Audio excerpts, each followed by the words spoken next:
Bonjour et bienvenue à ce cours biblique présenté par l'Église chrétienne évangélique En Chemin. Votre animateur, Réal Gaudreau, pasteur.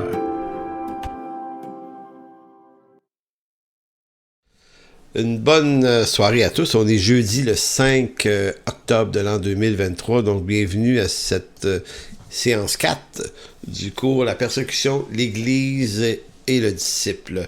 Donc, en ce jeudi 5 octobre, si vous écoutez cette version, vous écoutez une version qui a été préenregistrée dans la matinée du 5 octobre, qui est faite spécialement pour notre chaîne YouTube. Le jeudi à 19h, je fais une seconde version en direct, cette fois-ci en présentiel sur Facebook Live. Un gros merci pour les encouragements, pour les questions, les suggestions aussi. J'apprécie, des fois je peux intégrer ça au cours et c'est parfait comme ça. Donc, en cette séance 4, je vais commencer par la rétrospective de la séance 3. On a parlé d'un vent d'apostasie qui souffle sur l'Église la semaine dernière. Un vent d'apostasie, avant que les gens en viennent à décider de renier la foi, il y a des étapes avant, il y a des pas qui sont faits envers l'apostasie qui consiste à renier de plus en plus de choses. Donc, on renie, un des pas évidents d'une forme d'apostasie, c'est choisir de ne plus avoir d'église, de vivre sa foi seule. Vous allez dire, oui, mais j'ai encore la foi. Oui, mais tu viens d'affaiblir quelque chose. Il y a l'affaiblissement de la saine théologie aussi. Qui est un pas dans la direction de l'apostasie. On a vu également la semaine dernière cette façon, c'est encore toujours un problème d'apostasie, réduire l'Écriture, réduire le message de l'Évangile et de la Bible à sa plus simple expression, mais de façon excessive pour dire, finalement, tout ça, ça voulait juste dire que Dieu est amour, mais ce qui n'est pas faux. Mais là où ça devient faux, c'est si Dieu est amour, au sens que ça oublie, ça nous permet d'oublier toutes les doctrines gênantes qu'on n'aime pas, celle du jugement final de Dieu. Donc on se dit, moi je veux plus adresser ce genre de message-là, je trouve ça négatif, le Dieu qui pointe le péché, les péchés immoraux, je veux pas parler de ça. Donc Dieu est amour, donc on réduit le message à une formule qui fait notre affaire, tout comme j'entendais à un moment donné une personne me dire, au fond, le vrai christianisme, un vrai chrétien, c'est quelqu'un qui vient au secours de la veuve et l'orphelin, citant Jacques 1,27, qui va dire « La religion pure et sans tache devant Dieu, notre Père, consiste à visiter les veuves et les orphelins dans leur affliction et se préserver des souillures du monde. » Donc, vous voyez, on peut réduire ici encore une fois, de dire, tout l'Évangile se résume à visiter les veuves et l'orphelin. Est-ce que c'est vrai? En fait, ça fait partie, mais vous pouvez pas réduire le christianisme à ça, parce que le christianisme, dans sa première phase, c'est se tourner vers Jésus-Christ en repentance pour recevoir l'offre du salut gratuit. On n'est pas dans la veuve et l'orphelin ici. Donc, il y a le renoncement à soi-même, à ses fautes, à ses péchés. Il y a tout le jeu de la repentance, de la mise à part pour Dieu, la découverte de la vocation qu'on a, servir Dieu, être dans une assemblée locale, apprendre l'Écriture. Écoutez, marcher avec Dieu, c'est un ensemble de choses et on peut les réduire à l'idée que Dieu est amour, si on garde ce qui soutient cette idée-là vivant en dessous. Au menu ce soir, 3 points. On va parler d'abord du bon combat. Le bon combat, c'est la foi. Paul mentionne ça à 3 reprises à son disciple Timothée. La foi, mais qu'est-ce que la foi dans le contexte de la souffrance et la persécution? Donc, pas juste la persécution. J'introduis ce soir également toute la question des détresses et de la souffrance qui peuvent ne pas être causées par la persécution. Maintenant, qu'est-ce que la foi dans ce contexte-là? On va également voir la foi en tant qu'exercice de patience et non d'accomplissement. C'est-à-dire que dans un siècle comme le nôtre, où on est beaucoup influencé par la productivité, dans nos églises, la foi doit produire, elle doit avoir une productivité, un rendement. Donc, on n'est pas en train de comprendre la foi en tant qu'exercice de patience, ce qui est très, très présent dans la Bible. Mais nous, c'est en termes d'accomplissement et c'est une erreur. Donc, on va voir ça tout à l'heure.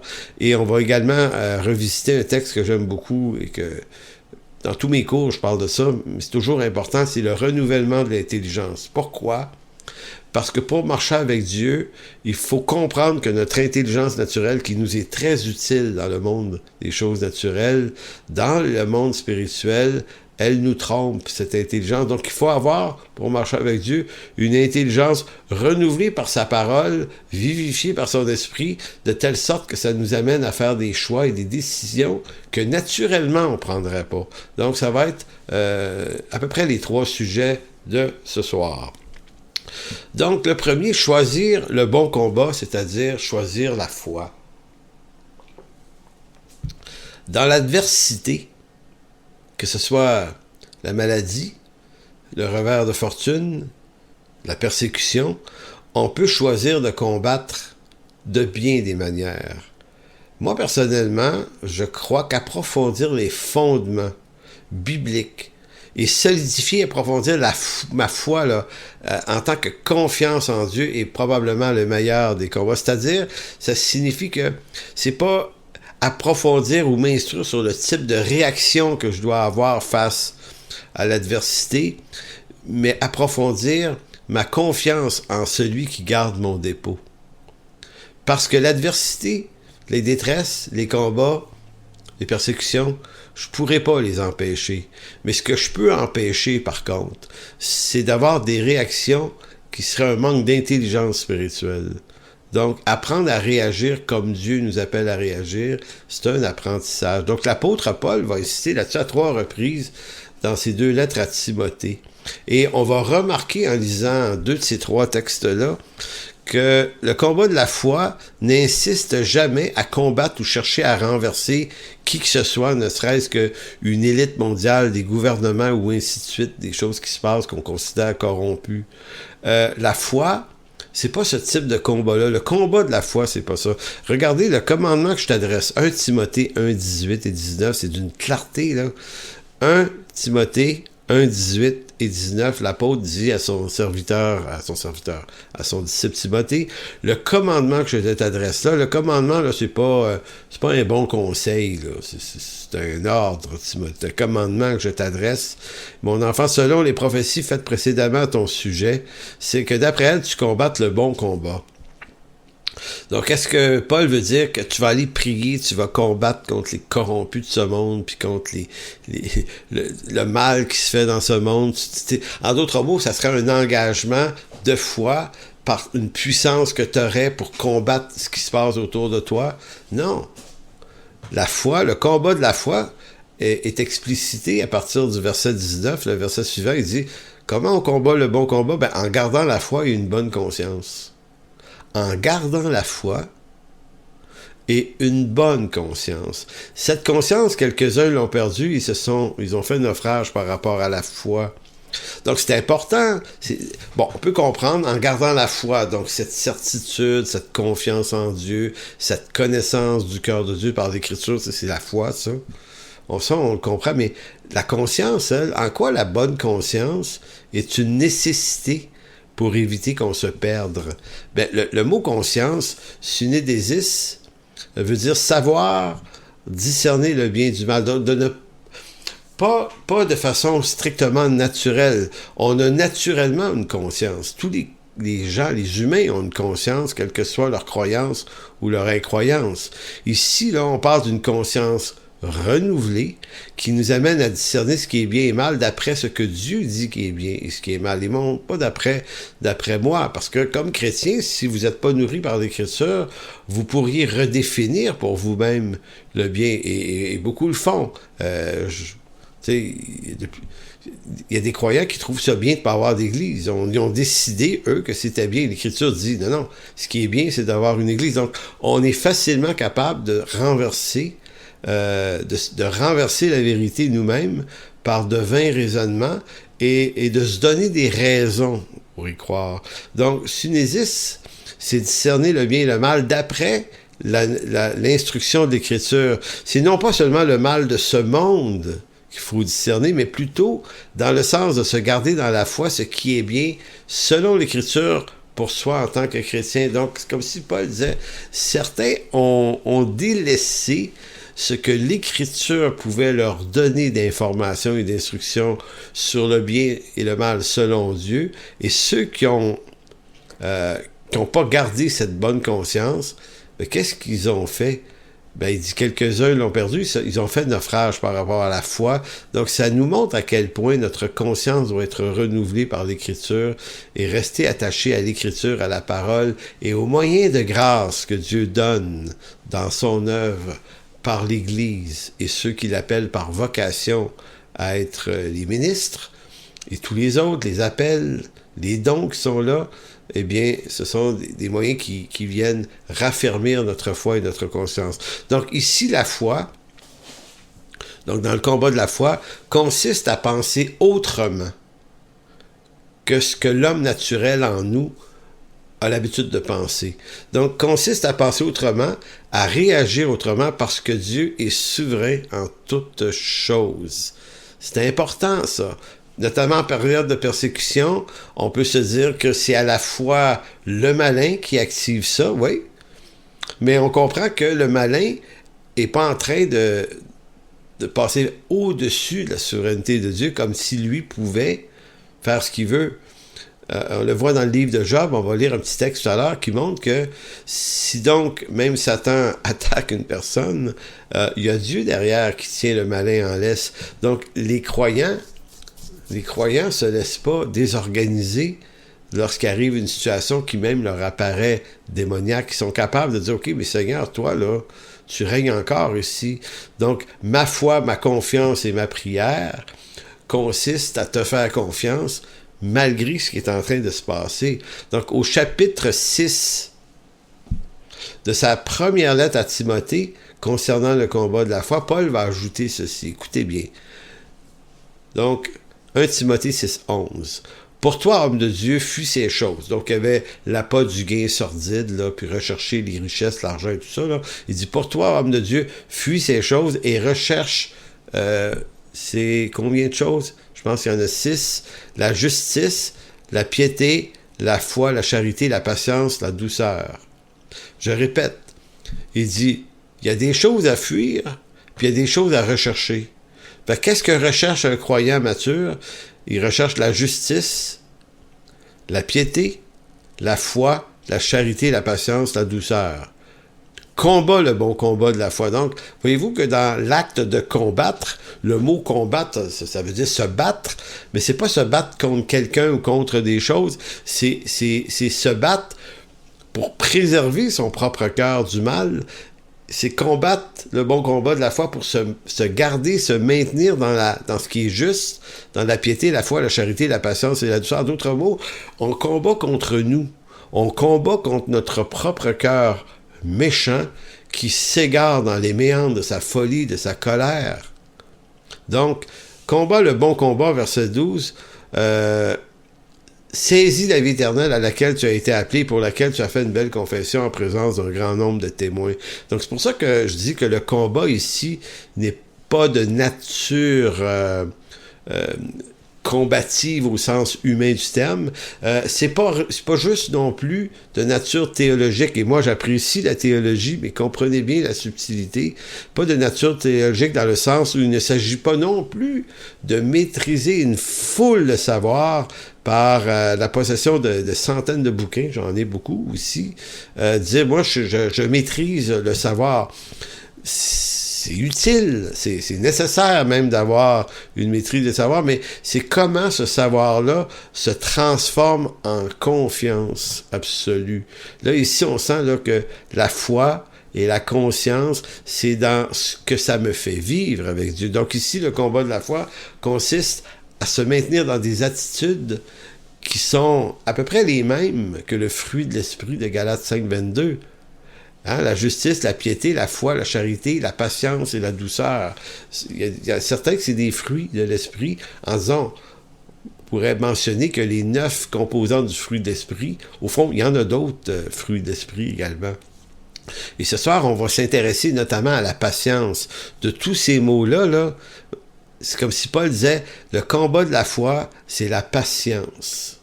C'est la patience. Nous, on disant, non, c'est l'action, c'est... La patience, c'est de l'inaction. Quand on patiente, c'est un peu comme apprendre à s'asseoir par rien faire. C'est tough faire ça. Surtout quand il se passe des choses, on sent que notre action pourrait aider, pourrait changer des choses, et quelquefois, le Seigneur nous dirait, non, fais justement rien. Fais rien. Fais absolument rien. Attends en silence le secours de l'Éternel. Donc, c'est pour ça que ce ne sont pas les armes à feu, ni un bunker, ni la violence de mes colères, ni mes multiples dénonciations que je fais sur Facebook à tous les jours. Écoutez, je dois vous dire que ça me tape de plus en plus sur les nerfs de voir des frères et des sœurs être toujours dans cette espèce d'attitude-là, pensant qu'ils rendent service à l'Évangile alors qu'ils sont en train de s'auto-détruire en dedans. Sont en train de se faire voler leur conscience, parce que pendant qu'on est en train de manifester continuellement son murmure et sa colère, on n'est pas en train d'approfondir sa confiance en Dieu. Et le murmure, la colère et la dénonciation est la preuve que la foi est en train de s'affaisser dans leur vie. Donc, ils ne croient plus maintenant qu'à leurs propres actions en vue de faire avancer les choses. Et tout ça, c'est une perte par rapport à la foi. Donc, c'est pas dans la violence de mes colères qui vont m'aider à traverser des moments difficiles, que ce soit la persécution, les injustices ou les différentes détresses, mais c'est une connaissance plus profonde de la fidélité de Dieu qui me garde et qui me sauve au jour de la détresse. Donc, combattre suivant mes inspirations guerrières, celle de mon propre cœur, n'est plus la foi. Mais c'est mon humanité, ça. C'est mon humanité adamique, colérique, qui s'éloigne de Dieu. Donc, comment les héros bibliques de la foi, là, Hébreux 11 nous les cite, on appelle ça les héros de la foi. Un frère pasteur m'avait dit, héros, c'est peut-être pas le bon mot, il faudrait peut-être parler des témoins, effectivement. C'est ceux qui ont été... parce que la plupart de ces héros-là ont comme pas fait grand-chose. Ils ont été plus les témoins de grandes choses que Dieu a fait, mais nous, on les présente comme si ils sont héros au sens que ils ont eu une foi perspicace, ils ont eu une action puissante. Allez relire comme il faut leur histoire, et tous ces hommes-là, une des principales qualités qui fait de eux, si on peut utiliser le mot héros, c'est qu'ils ont su mettre un frein à leur folie et attendre en silence pendant très longtemps le secours de l'Éternel. Donc, des hommes comme Job, Abraham, Moïse, Joseph, Daniel, David, pour en nommer d'autres, sont des modèles de foi imités parce qu'ils ont tous une chose en commun, une qualité en commun. Ils ont appris la patience dans l'épreuve, en attendant de Dieu la délivrance que Dieu promet, et non la délivrance qu'ils se souhaitaient pour eux-mêmes. Ils ont choisi la foi dans le sens où ils ont attendu que Dieu intervienne plutôt que de s'insurger eux-mêmes contre la détresse ou la persécution. Et on pourrait citer David tellement bien ici, le roi David, qui est déjà un roi, mais il est obligé de patienter que Dieu détrône Saül, le roi fou, et Dieu le fait pas rapidement. Il se passe des années et des années. David... sa vie est en danger, ce roi fou Saül veut l'assassiner, et à 2 occasions, David aurait eu l'occasion de se venger. Certains de ses amis, David, il dit, vois-tu David, l'Éternel livre ton ennemi entre tes mains, allez, tue-le, c'est une évidence. En d'autres mots, nous, là, les circonstances nous disent que c'est vraiment de Dieu que tu puisses tuer David, Saül dans les grottes. David dit, non, je peux pas faire ça. Loin de moi la pensée de toucher au oint de l'Éternel, le roi, parce que c'était une fonction ointe, il y en avait prophète, roi et sacrificateur sont des oints d'Éternel, figure de Jésus-Christ. À chaque fois que je parle de oints d'Éternel, j'aime ça rappeler que aucun d'entre nous, comme pasteurs, ne sont des oints d'Éternel. Hein? Arrêtons de dire qu'on n'est pas des oints d'Éternel, on est juste des bergers, des pasteurs, des anciens ou autre chose. Donc, on ne peut pas s'accaparer cette espèce de fonction, de hauteur, de s'appeler des oints d'Éternel. Néanmoins, Saül était un oint et David dit non, je ne peux pas toucher au oint d'Éternel. Maintenant, le bien et le mal, selon David, et pas de la même qualité que le bien et le mal selon ses conseillers. Ses conseillers trouveraient ça bien de le tuer, David trouverait ça mal de le tuer. Donc, à quoi on a affaire ici, là? On est devant quoi? Ben, on est devant la maturité. C'est quoi être un chrétien mature? C'est de savoir ne pas agir sur l'émotion d'un moment. Et la foi de David, c'est d'avoir rien fait. Alors que la foi de ses amis, ça aurait été d'agir et de tuer. Donc, ce que j'essaie de nous dire, ce que j'essaie de comprendre pour moi-même, c'est comment on retient notre folie, notre bêtise, qu'on aime traduire comme si c'était l'Écriture, alors que dans bien des cas, ça ne l'est pas. Moïse, écoutez, dans Nombre 12.3, il est écrit que Moïse était un homme fort patient, plus qu'aucun homme sur la terre, sur la face de la terre. Ça, c'est ce que Nombre 12.3 nous dit. Or, 40 ans avant, puis c'est un bon exemple, Moïse, 40 ans plus tôt, Moïse avait posé un acte d'impatience en tuant l'Égyptien, parce que, vous connaissez l'histoire, il y avait un Égyptien qui rudoyait un Hébreu. Donc, on a cet épisode-là dans Exode 2.11. Donc, en ce temps-là, Moïse, devenu grand, se rendit vers ses frères. Il fut témoin de leurs pénibles travaux. Il vit un Égyptien qui frappait un Hébreu entre ses frères. Il regarda du côté et d'autre. Et voyant qu'il n'y avait personne, il tua l'Égyptien et le cacha dans le sable. Ça, là, c'est Moïse. C'est le Moïse non renouvelé dans son intelligence qui agit en humain habituel. Donc, je vais régler ça moi-même, ce petit problème-là, parce que Dieu m'appelle à délivrer ce peuple. Hein? Puis c'est vrai que Moïse est appelé à délivrer ce peuple, mais on ne délivre pas le peuple à sa propre façon. Donc, Moïse a dû passer 40 ans au désert. Pourquoi Nombre 12 nous dit qu'il est devenu l'homme le plus patient de la face de la terre? Ben, c'est parce qu'il est allé à l'école biblique du Seigneur pendant 40 ans. Dieu a assagi cet homme-là. Il avait déjà 40 ans au moment où le crime est arrivé. Il est revenu seulement 40 ans plus tard. 40 ans dans le flux. Il appelle ce laid et affreux désert. Ça a pris 40 ans pour vider Abraham de sa colère et de ses ambitions personnelles, pour en faire un vrai libérateur d'Israël. Et le vrai libérateur d'Israël va être un homme d'une grande patience, mais d'une énorme patience. 10 fois, il faut qu'il retourne devant Pharaon, demander à Pharaon de libérer le peuple, les enfants de Dieu. 10 fois, il doit faire ça. C'est énorme, 10 fois. Mais voyez-vous, c'était ça, l'œuvre de Dieu. Tu vas y retourner, Moïse. Dieu aurait pu libérer le peuple la première fois, il l'a pas fait. Donc, Moïse marche avec un Dieu souverain, il le comprend. Donc, je vais y aller 10 fois si Dieu veut que j'aille 10 fois, et je vais rester tranquille. Jacques, l'apôtre Jacques, Jacques, le frère du Seigneur, dans sa lettre, va dire, dans Jacques 1, 2 à 4, écoutez à quel point c'est vraiment riche.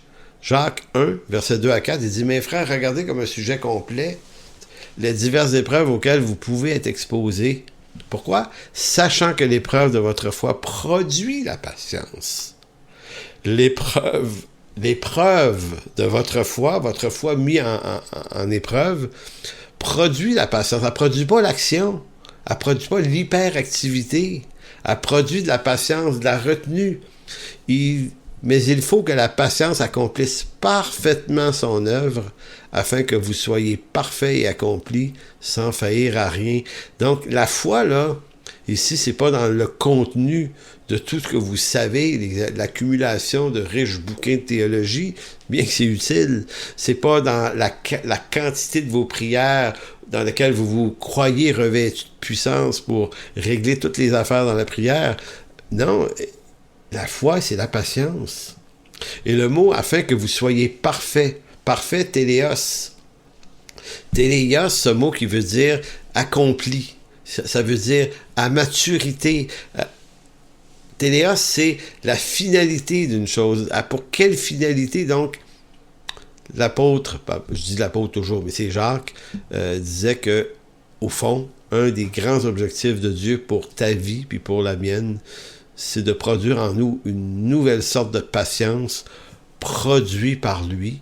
Et si on est des impatients, ben, il se peut qu'on passe des années au désert, dans le lait à fruits désert, comme Moïse. Vous voyez l'idée? Donc, l'épopée de Moïse en Égypte se déroule dans un contexte de captivité.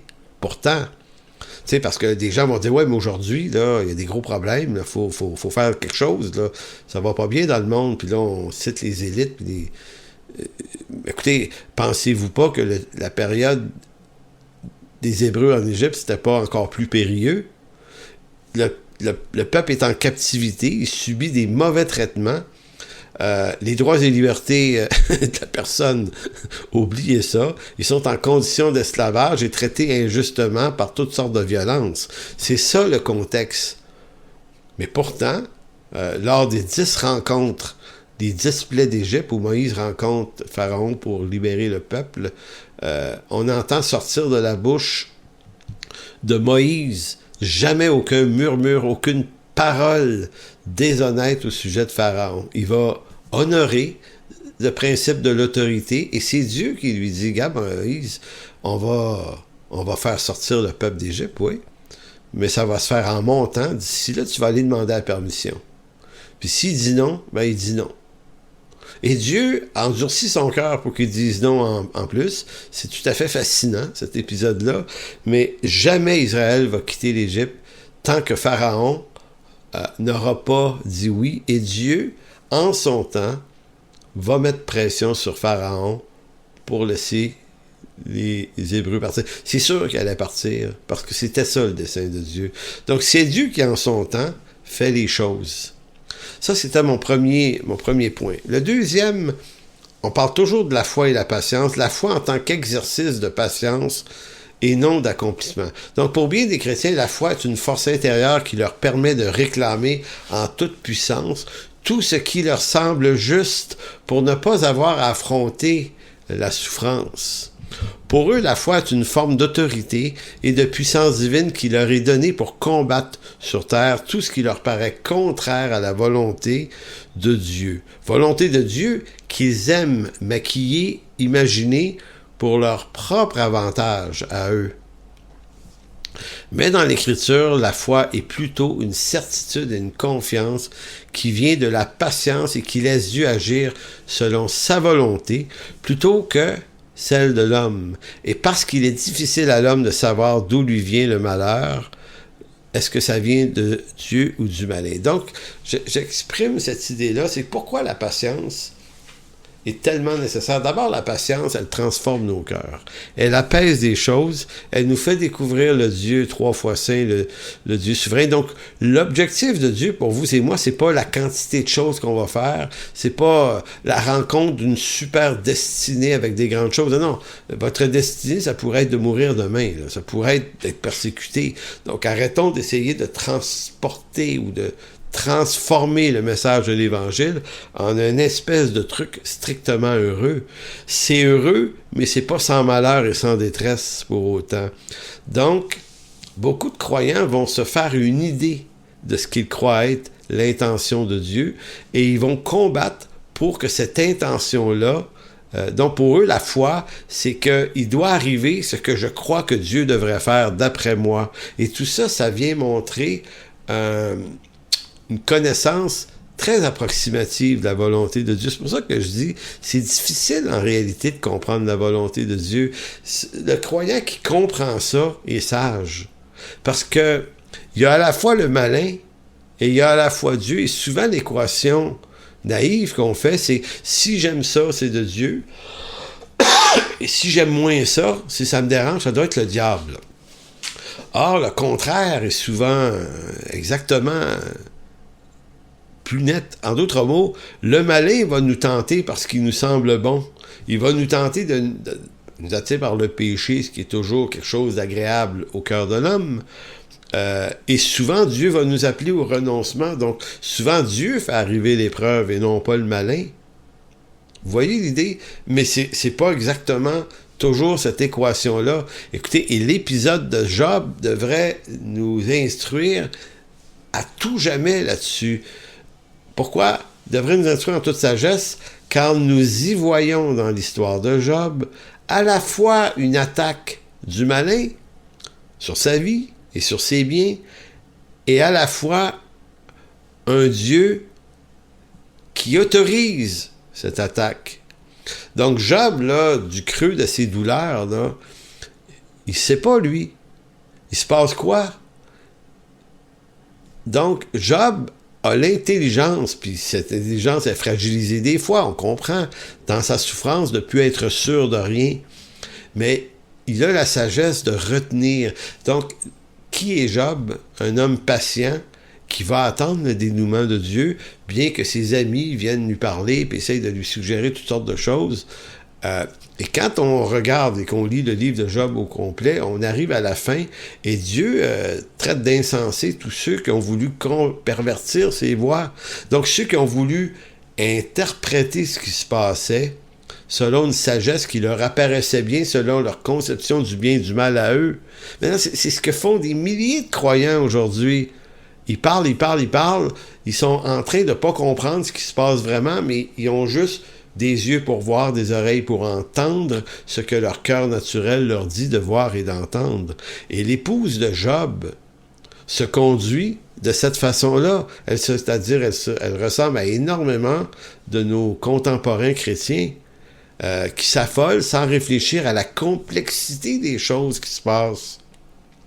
La complexité de ce que Dieu autorise, du dessein de Dieu dans tout ça. La question, c'est pas est-ce que j'aime ou j'aime pas ce qui se passe. La question, c'est qu'est-ce que Dieu fait, même s'il me le dit pas, vu que je le sais pas, puis c'est pas clair, puis je comprends pas. Ma patience est le meilleur outil. Donc, la patience, c'est ma foi, non pas dans l'action de poser plein de gestes et plein de paroles, c'est la foi dans l'action de ma retenue. Donc, la réponse que Job va faire à sa femme montre toute la sagesse qui habitait cet homme. Dans Job 2.9, sa femme lui dit, là, vous voyez, sa femme, là, c'est pas parce que c'est une femme, là, ça aurait pu être un ami qui lui aurait dit ça, et aujourd'hui, ça peut être toutes sortes de gens qui vont dire ça. Il dit, sa femme lui dit, tu demeures ferme dans ton intégrité. En d'autres mots, Job, il veut pas juger la situation. Il connaît son Dieu, il connaît la souveraineté de son Dieu, puis il choisit de rester intègre à ce qu'il sait de qui est Dieu dans son caractère éternel.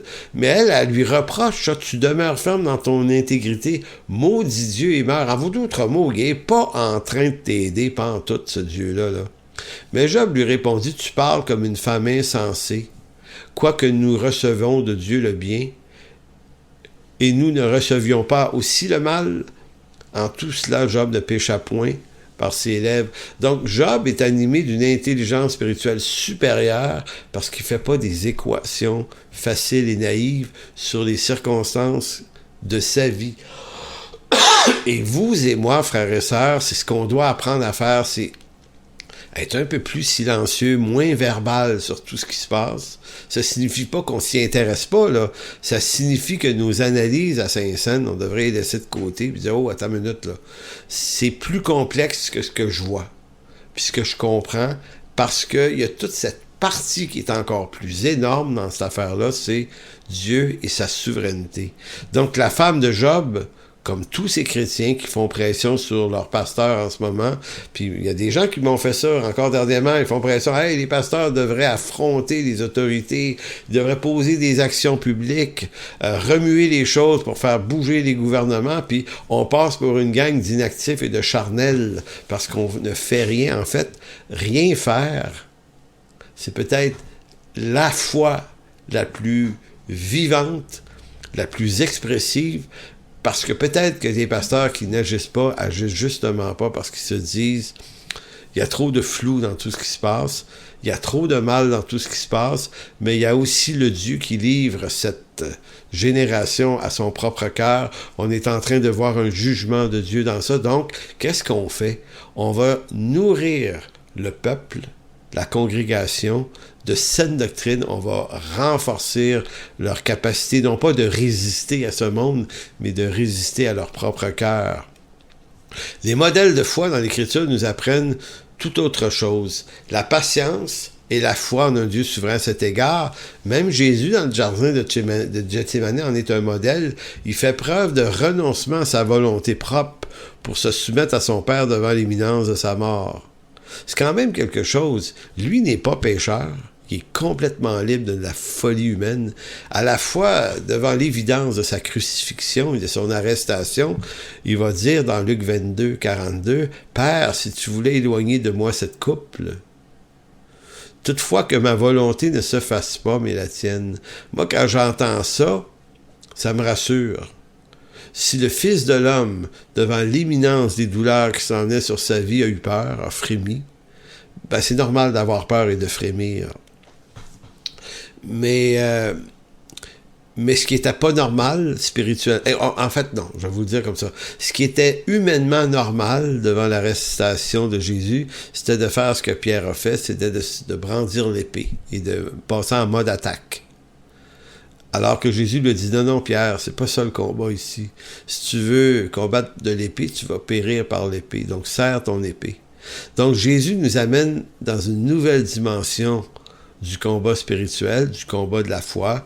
Et dans ce cas-là, pour lui, le meilleur combat spirituel qu'il pouvait livrer en Gethsémani dans son arrestation, c'était de ne rien faire. C'était de ne rien faire. Ça me fascine. C'est dur à rien faire. C'est facile de faire quelque chose. Donc, la foi permet d'éviter les faux pas par rapport à ce qui nous semble juste. Quand on marche avec Dieu, on doit comprendre que les épreuves ne viennent pas forcément du diable, mais si elles sont personnifiées par un acte du diable, elles sont souvent également voulues, désirées et ordonnées par Dieu. C'est pour ça que Paul disait dans 2 Corinthiens 12, excusez-moi de vous lire ce texte encore, 2 Corinthiens 12, Paul dit « Je me glorifierai donc bien plus volontiers de mes faiblesses afin que la puissance de Christ repose sur moi. C'est pourquoi je me plais dans les faiblesses, outrages, calamités, persécutions, détresse pour Christ, car quand je suis faible, c'est alors que je suis fort. » Et on entend dans ce texte-là la faiblesse apparente du Christ lors de son arrestation. Il se laisse arrêter en toute faiblesse, abandon de toute action. Et c'est pourtant l'acte le plus puissant de l'histoire de l'humanité. Le Christ affaibli qui se laisse flageller, arrêter, maltraiter. On a par lui la plus belle victoire. Et l'apôtre Paul arrive à traduire ça dans 2 Corinthiens 12. Il dit, c'est vrai, d'autres mots, si c'est vrai pour le Christ, ça va être vrai pour moi. Donc, je suis pas fort quand je me défends, puis je me bats, puis je monte aux barricades. Je suis fort quand je suis faible. Donc, devant l'injustice, il faut beaucoup plus de foi pour renoncer à mon action qu'il m'en faut pour la manifester. Je répète ça. Il faut beaucoup plus de foi pour renoncer à mon action naturelle que pour la manifester. Lorsque nous parlons de foi dans notre siècle, je répète ça, lorsque nous abordons comme chrétiens le thème de la foi dans notre siècle, nous l'abordons dans l'angle de l'action. Donc pour nous, là, la foi, ça se démontre par une action. Hein? Pourquoi on fait ça beaucoup, nous? Ben parce qu'on est fils et filles de notre siècle, et notre siècle, c'est celui du capitalisme darwinien. Capitalisme darwinien qui est la valeur, qui nous dit qu'au fond, que la valeur d'une personne s'évalue par la quantité visible et rentable de ses actions. Maintenant, vous allez dire, ouais, mais on n'est pas darwinien. On est darwinien. On est dans le monde de la rentabilité. Darwinien, là, c'est toute la force des plus aptes. Là.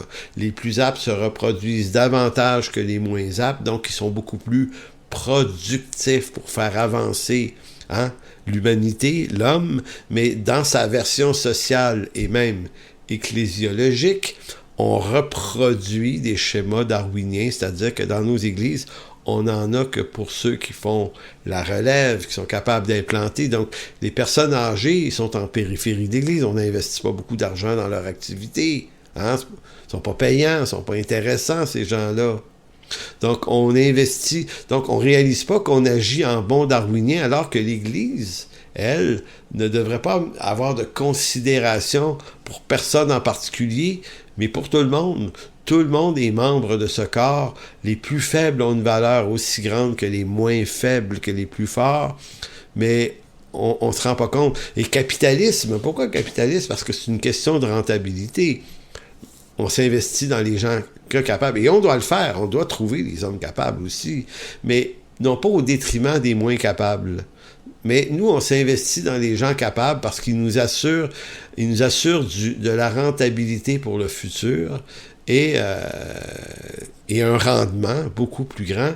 Et pourtant, l'Église aujourd'hui, les différentes dénominations ont de la difficulté à trouver des candidats pour le pastorat, pour devenir ancien. Beaucoup de difficultés à en trouver. Pourquoi? Moi, je pense que parce que le modèle dans lequel on baigne est moins biblique qu'on le pense. Donc, on veut faire de la production, de la surproduction, alors que l'Église, avant de vouloir produire quelque chose, devrait s'occuper de ceux que Dieu sauve. Donc, le prendre soin les uns des autres, être une réelle communauté connectée les uns pour les autres, de mettre énormément de temps là-dedans et de laisser Dieu, en son temps, amener les gens capables qui vont reproduire, qui vont continuer l'œuvre. Dans l'Écriture, les héros de la foi ne sont pas des héros par la quantité et la qualité de leurs actions, ni par la rentabilité de leurs actions, mais ils sont toujours loués et élevés pour leur capacité à attendre patiemment le moment de Dieu. Dans la Bible, la foi est beaucoup plus vive, beaucoup plus forte dans l'inaction que dans de nombreuses actions.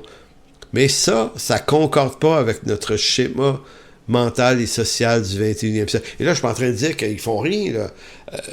Moïse, David, Abraham ont posé des actes de foi, mais une bonne partie de leur vie consistait à ne rien faire en attendant le moment choisi par Dieu pour poser l'acte de foi. Donc, ils n'ont pas fait énormément, ils n'ont pas fait une grande quantité de choses.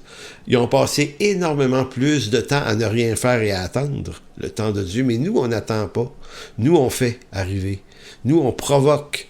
On fait arriver des projets tout le temps. On n'a pas le temps d'être ensemble et de se connaître et de s'apprécier. Il y a trop de projets. Il faut mettre ça en œuvre. Let's go. Puis là, on veut de l'implication à fond. Puis là, vite. Puis là, on n'a pas le temps de connecter, communiquer. Je suis pas sûr, moi, que Dieu veut bénir ça tant que ça. Donc, la foi, dans l'Écriture, est une affaire de patience et non pas d'hyperactivité. Je vous donne 7 exemples rapides. Il a fallu au-dessus de 100 ans à Noé pour construire l'arche. Hey, c'est long, là. Dieu n'a pas donné les moyens de faire ça plus vite. C'est comme si Dieu disait, regarde, Noé, pendant ces 120 ans-là, on va se connaître. Ouais, mais Seigneur, tu veux sauver le monde, tu veux briser la dépravation, tu devrais faire ça bien plus vite que ça. Ça avance, la dépravation. C'était ça, là. C'était dépravé complètement. Dieu disait, regarde, Noé, non, regarde, Noé, c'est moi qui ai Dieu, là, dans 120 ans seulement. Dieu promet un enfant à Abraham et Sarah, sa femme. 25 ans plus tard, l'enfant arrive. Que fait Abraham en attendant? Ben, il échoue ses tentes, puis il gère ses troupeaux. 25 ans. Dieu, tu veux mettre un peuple au monde pour faire venir éventuellement de ce peuple juif le Messie, commençons, let's go, allons-y, vite. L'année prochaine, dans 1 mois, il faudrait que le bébé naisse. 25 ans, ça a pris. Les 15 années, à peu près 12-15 années où Joseph passe dans les prisons égyptiennes et dans les tourments à cause de la vente de ses frères, les trahisons. Tout ça parce que Dieu veut sauver d'une famine ce peuple hébreu, mais en développant dans le cœur de son serviteur Joseph une patience à toute épreuve, mais vraiment. Moïse, c'est le plus spectaculaire de tous. Moïse est appelé à devenir le libérateur d'Israël. Dieu attend qu'il ait 40 ans. À l'âge de 40 ans, c'est long, il aurait pu devenir sauveur d'Israël bien avant ça, mais non, Dieu le laisse grandir dans la sagesse l'Égyptien. Et le jour où Moïse prend conscience de son rôle, il tue l'Égyptien, comme je l'ai dit tout à l'heure. Donc Dieu dit, OK Moïse, un autre 40 ans. On va attendre encore 40 ans. On va attendre dans le désert, là. 40 ans encore. Hey, c'est long, là. C'est long. Pendant 40 ans au désert, que fait Moïse? Il est vidé de sa colère. C'est ça que je pense que Dieu fait. Il le vide de son intelligence et de sa colère naturelle. Et quand Moïse revient libérer le peuple, il se tape des années, je ne sais pas combien de temps, de plaies compliquées, c'est long. Et lorsque le peuple est libéré de l'Égypte, on dit, ben là, ils s'en vont en Canaan, ça va prendre quelques jours se rendre là, c'était pas très loin, là. 40 ans au désert encore. Voyez-vous pas à quel point Dieu nous exerce ses serviteurs à la patience et non pas à l'activité? Donc, il veut le faire dans ta vie, dans la mienne. La patience. Les années de patience également que David a dû endurer avant de devenir roi. J'ai parlé de ça tout à l'heure. Ça a été long. Les 400 ans de patience entre les annonces prophétiques du Messie par le prophète Daniel et la naissance du oint d'Éternel 4 siècles après, et même un peu plus, là. Je sais pas si vous voyez un peu l'affaire, là. Je pense que c'est même 5 siècles, là. C'est long. Ben, il fonctionne comme ça, notre Dieu. Donc, nous, là, arrivés au 21e siècle, là, nous, on est dans l'hyper-rapidité. On a des voitures, on file ça à 100 km/h et plus, et d'autres. On a des projets, on a des listes de projets, des rangs. Moi, je participe à des rencontres d'associations où là, il y a des projets, puis il y a des projets, puis go, puis des projets. Puis là, on n'a pas le temps de se connaître. Même arrivé dans le projet où on est supposé pas le temps de se connaître, là-bas, il y a trop d'occupants. Écoutez, on est étourdissant. On se demande pourquoi on va pas bien spirituellement. Il faut ralentir le tempo et déjouer le siècle mauvais présent qui nous catapulte dans une mer, une inondation de projets, d'activités et réapprendre la communion des frères. Il est bon pour des frères de demeurer ensemble. Apprendre à ne rien. On a fait ça, nous autres, il y a 2 semaines. On est allé passer 2 jours et quart dans un camp. Et il n'y avait pas de séminaire, pas d'enseignement. Il dit, qu'est-ce qu'on va faire? On va juste être là. On va aller marcher dans le bois, on va marcher dans le chemin, on va s'asseoir, on va jaser, on va rien faire, on va dormir. Le bien que ça nous a fait, là, c'est extraordinaire. Donc, nous, on est des filles du 21e siècle et tout ce qu'on veut, on veut l'avoir maintenant.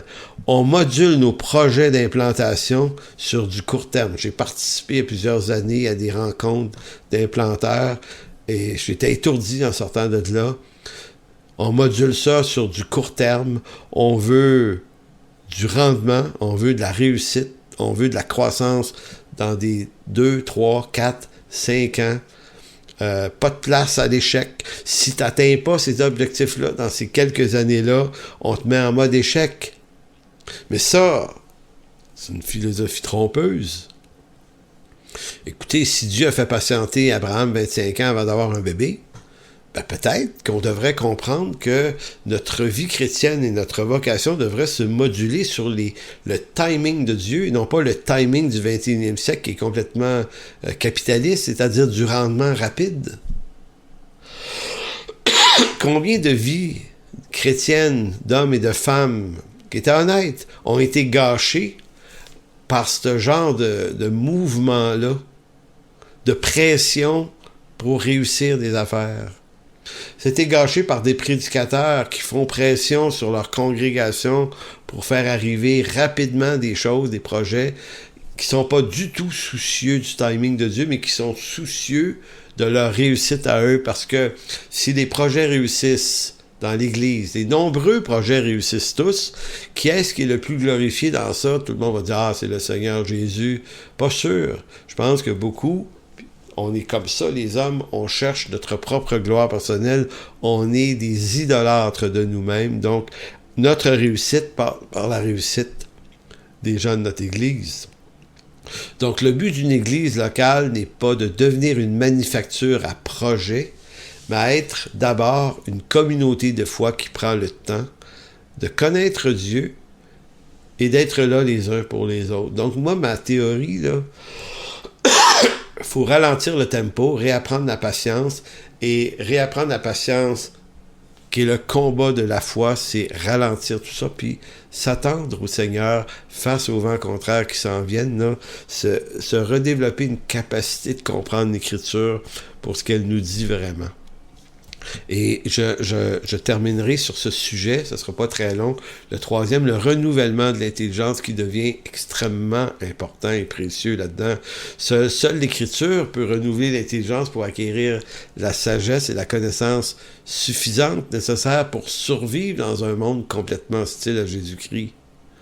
Face à tout ce qui se passe en ce moment, je ne parlerai pas encore des transitions des genres sexuels, j'ai parlé la semaine passée, mais toute la folie et la bêtise qui s'installe, qui s'institutionnalise dans notre monde, notre réaction normale, humaine, c'est la colère, c'est de devenir nous-mêmes hostiles face à tout ça, mais c'est pas parce que c'est ça qu'on pense que c'est ça que Dieu veut. Donc, être renouvelé dans notre intelligence, c'est être amené à réfléchir autrement que ce que mon intelligence naturelle me donne.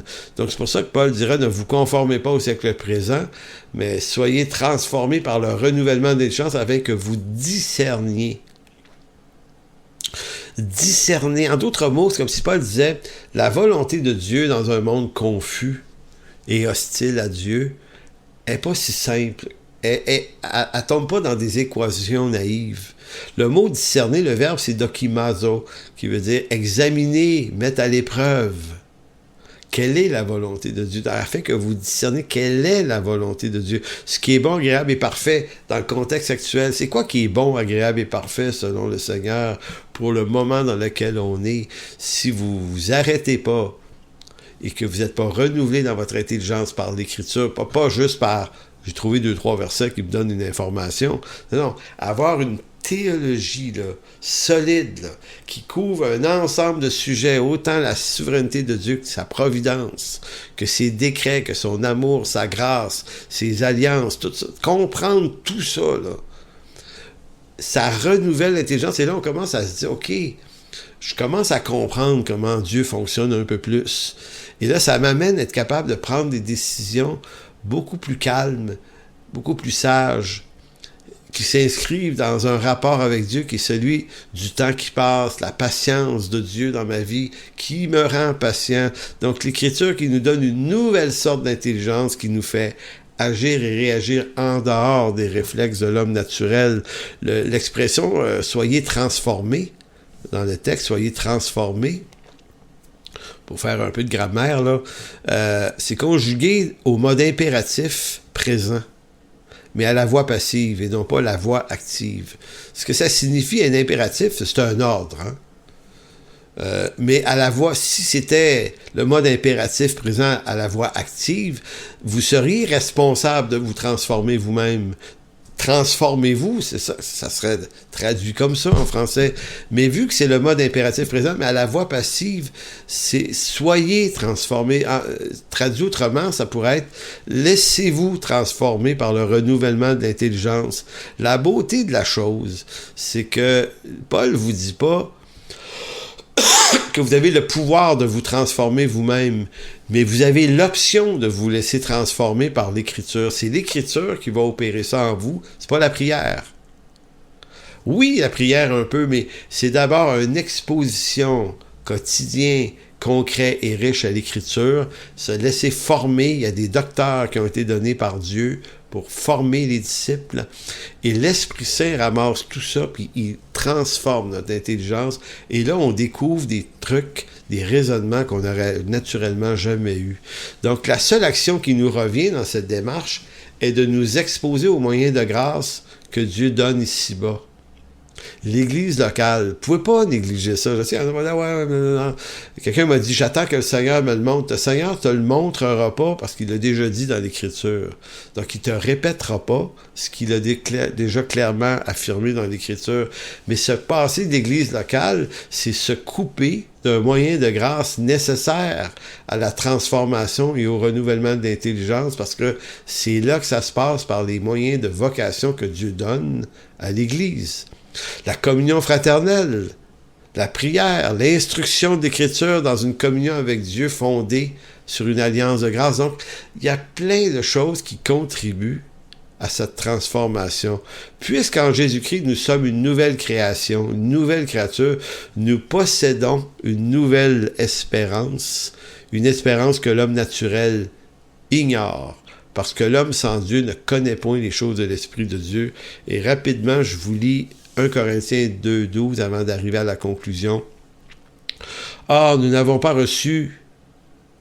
Or, nous avons reçu, non l'esprit du monde, mais l'esprit même qui vient de Dieu pour que nous comprenions tous les bienfaits, c'est la version sommaire, que Dieu nous accorde par sa grâce. Et nous en parlons non avec les termes qu'enseigne la sagesse humaine, mais avec ceux qu'enseigne l'esprit. Ainsi, nous exposons les réalités spirituelles dans des termes inspirés par l'esprit. Mais l'homme livré à lui-même ne reçoit pas ce qui vient de l'Esprit de Dieu. À ses yeux, c'est pure folie. Il est incapable de comprendre, car seul l'Esprit de Dieu permet d'en juger. Ce texte-là est magnifique, puis à la fois objet de bien des mauvaises interprétations. Certains vont dire, tu vois, j'ai juste à être conduit par l'Esprit, pas besoin d'étudier, pas besoin de l'écriture tant que ça, pas besoin de théologie, c'est une direction d'esprit. Mais ici, l'Esprit, là, est pas mis en opposition à l'Écriture, mais en complémentarité avec l'Écriture.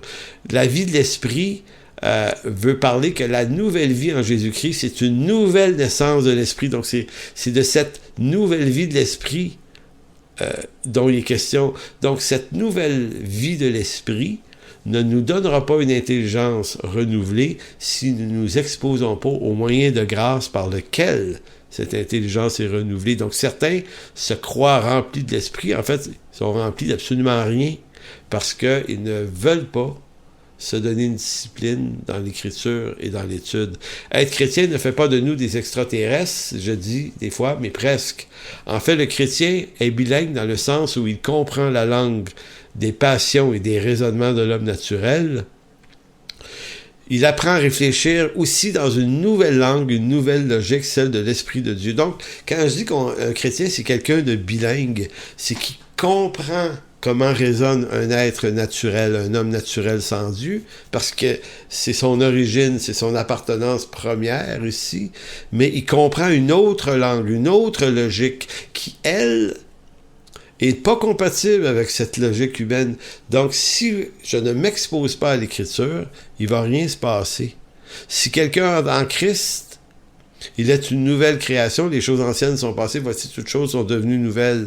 Donc, tout est nouveau en Jésus-Christ. La nouvelle création, la nouvelle naissance, l'homme nouveau, une intelligence nouvelle, une nouvelle vie, une nouvelle espérance, une nouvelle terre, des nouveaux cieux, un cantique nouveau.